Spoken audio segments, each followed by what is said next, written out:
And to weigh in now, we welcome Committee to Defend the President Chairman Ted Harvey and former National Diversity Coalition for Trump Executive Director Bruce LeVell.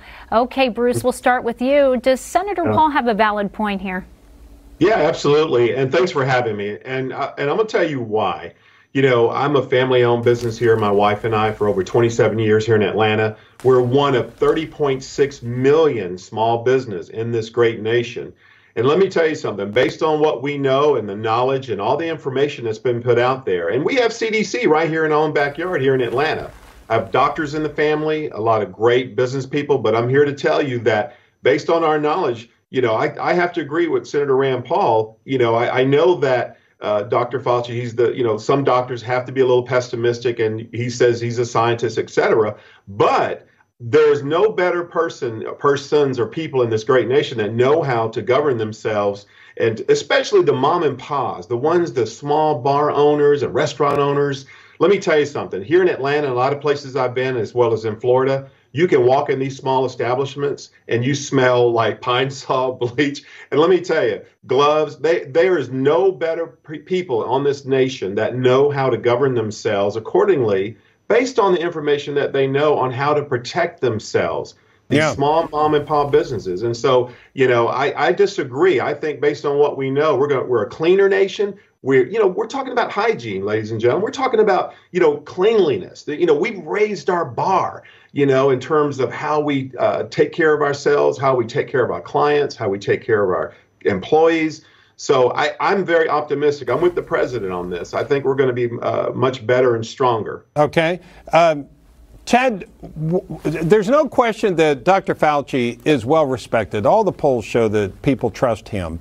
But there's a mixed message. He's not elected and he's not a decision maker. And sometimes I blame the media for not separating that. So let me ask it this way. Is there a way that the president could better make clear that there are advisors, which is kind of the way I look at him, like a medical advisor, and then there are decision makers like politicians that have to make the tough calls?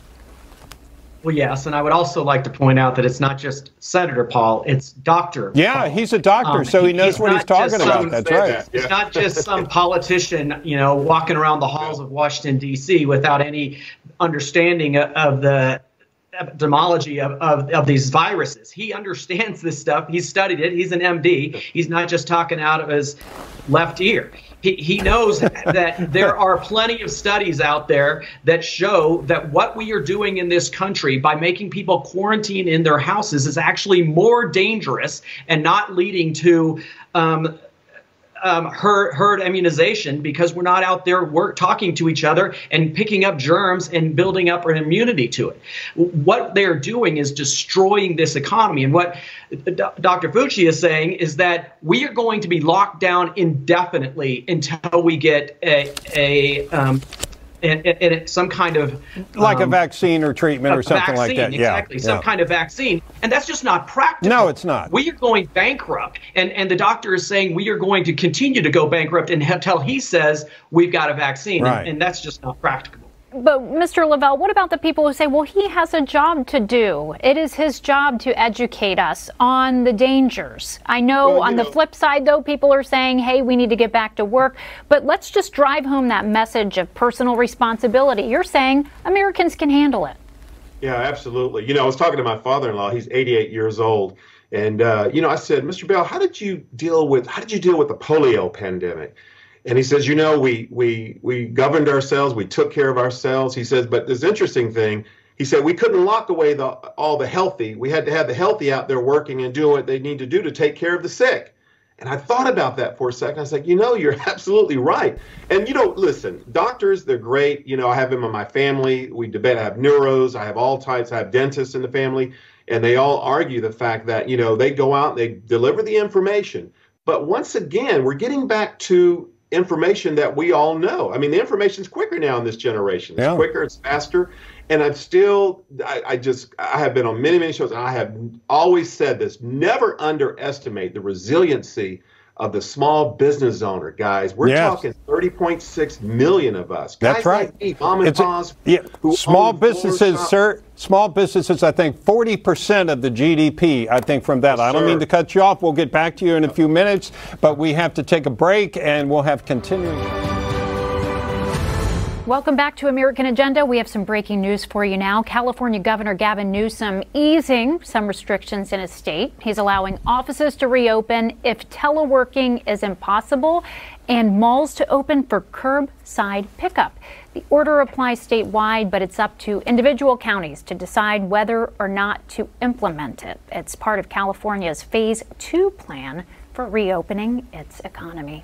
So far, Elon Musk has not been arrested. He has sent people back into the Tesla factory at Fremont. Interesting.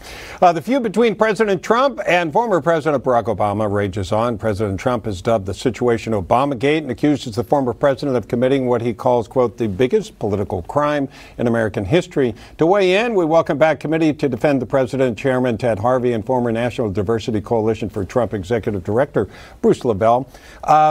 Bruce, I know what Watergate was. It's easy to describe. It's even easy to describe what went on with Ukraine last year. But tell me what Obamagate is, because you're going to have to be able to explain it quickly for people to get it, don't you think? Well, you know, I think, well, from 2015, when we stood with this candidate, Trump, at the time in 2015, you know, when he said, you got to remember, when he said he was going to stand against special interest and bad lobbying, I knew it was going to be harsh, but I didn't know it was going to be this bad. So here you had someone that was going to come in and keep a campaign promise to come in and interrupt all the pay-to-plays. So this became a threat to the establishment. This became a threat to the deep state. This became a threat to the business as usual.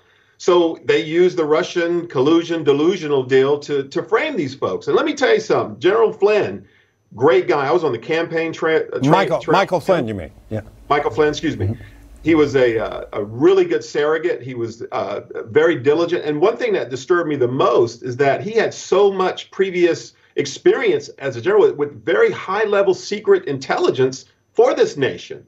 But then all of a sudden, he was a bad guy because he said he wanted to stand with President Trump, Donald Trump at the time. I'm like, well, where is this coming from? And they used the fact that if you just talk to anybody who's Russian, my God, many times I've been to the Trump Tower. I wonder if the cab driver is Russian. I wonder if they're going to investigate me for talking to the cab driver.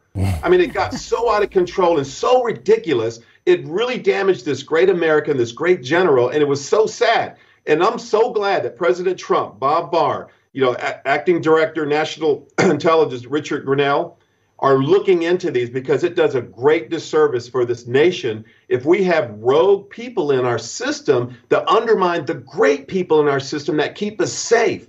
So, yeah, this needs to be this is a pandemic going on in our intelligence agency. It needs to be cleansed. And President Trump, and I told everybody this. Bruce, you got our vote. You got our vote. So, Ted, what do you make of I get emotional about this.